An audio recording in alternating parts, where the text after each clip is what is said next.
let's look at the banks, especially the three nationalized banks. Yes, now. yes. We saw all what happened over the weekend, and waking up on a Sunday, it was a different story, and on Monday it has changed entirely to what people never expected it to be. Initially, they were giving the September 30 deadline to recapitalize, or the government, or the CBN and AMCON moves in.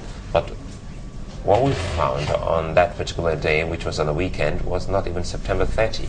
But again, they say it's the way to go, because according to the law setting up AMCON, it says, well, a failing bank, not a failed bank. So it's quite possible that they saw that these three were failing, and they shouldn't even wait for them to fail before moving in. Suleiman, if you ask me, the entire thing about the CBN management of the banking system and all, and the frenetic speed with which so many things change that are sometimes inconsistent with expectations in a rational way, leaves so much to be desired.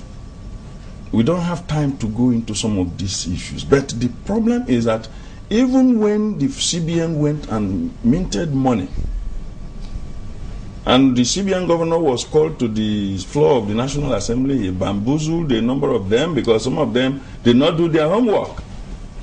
Okay? The CBN has responsibility to mint money, to print money. But it is not just a license like that to anytime you wake up, you print money. 600-something billion naira that you minted and given out, at the end of the day, will come back to the economy one way or the other, except it will be converted into dollar and shipped out upfront one way or the other. So we are coming back now to the same level where AMCON has promised a certain amount of money, is putting that money to nationalize these banks. It started by saying like bridge banks, 3 years they will give back these things and all that, and all. The shareholders have been completely emasculated. Some people believe that there are certain people that, if you want to kill the bishop, you can just come in, do sporadic shots, you get some congregation, and then go for your target. It will look like an armed attack. But if you came straight for the bishop, it will look as an assassination. Okay, so what we have on ground now appears to me, and some of them are premeditated.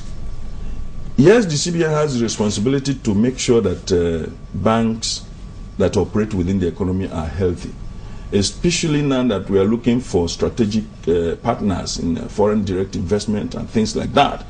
Although we shouldn't be shopping for them, we should make ourselves good. A lady who wants to get married do not go to advertise herself. Otherwise, she cheapens herself. She makes herself look good and alluring, both in terms of content and character, so that everybody will be looking her way. The same way the economy should go. It is the shopping around and killing banks, killing investment, and dispossessing people of their life. Many of the managers of banks have messed up. There's no doubt that some of us have been victims of the capital market manipulations and so insider trading and trading. But we need some measure of consistency, and the CBN governor should talk less.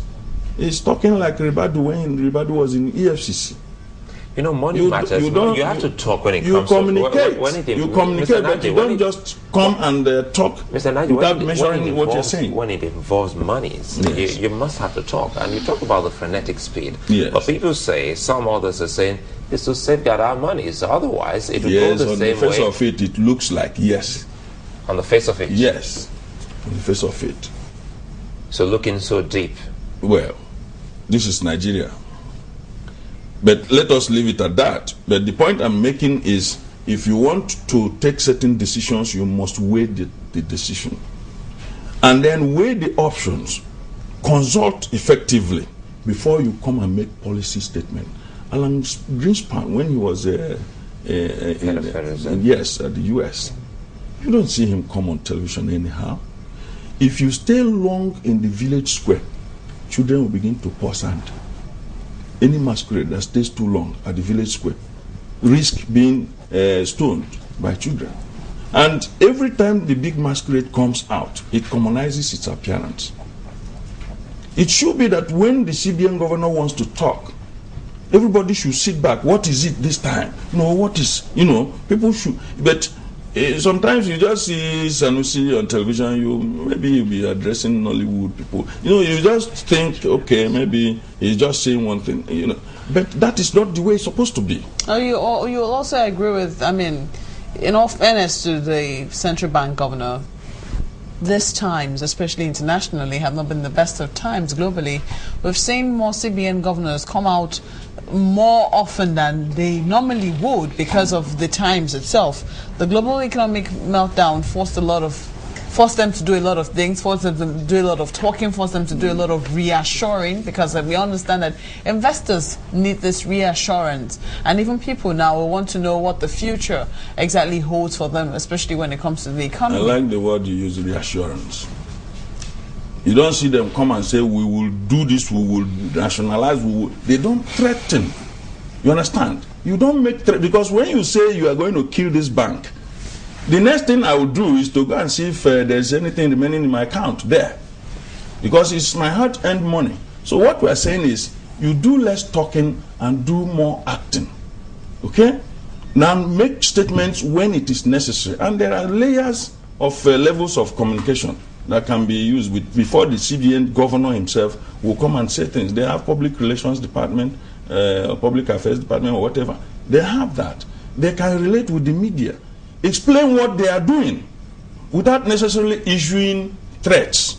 Because when in Nigeria we are used to, if I want to sue you, I say, I will sue you in 3 years' time. I will sue you. We never report what the government says. We are going to tar 45 roads before the end of this year. I have a paper report here today that we will create 3.1 million jobs in 3 years. None has been created yet, and you will see that at the end of the day, nothing. We are always hoping to. We never get to. It doesn't make sense, because you send wrong signals.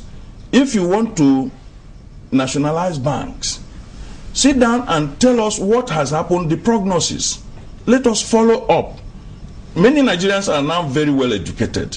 They will be able to analyze what is going on. If we have not learned anything, we have seen what is happening in Europe, but you don't have to justify what you are doing here. What about when they were in El Dorado? Mr. Najib, why wouldn't we have grafted that same El Dorado to this country? Why must we always look at negative things happening abroad to impose it in Nigeria when we did not enjoy the same process? If we say that the credit has collapsed, did we ever enjoy credit here? If you want to buy a house, you must come with your bag of money to buy it. And we started exporting it to other countries before they started arresting many of us for money laundering. Mr. Najib, the CBN statement, or AMCON says they had looked at these banks, and between now and the deadline of September 30, it was obvious that the banks did they publish any figures? Did they publish any figures? Without prejudice. Maybe the figures will allow investors. Without prejudice to what they saw, and they have the right to see what they saw. You understand? But for you to convince me, unless I believe you on the level of faith, and many Nigerians don't have faith in public officers in this country, because we have seen them fail. Many a time, okay, look at the Ajoku Tesson, it's still in the news.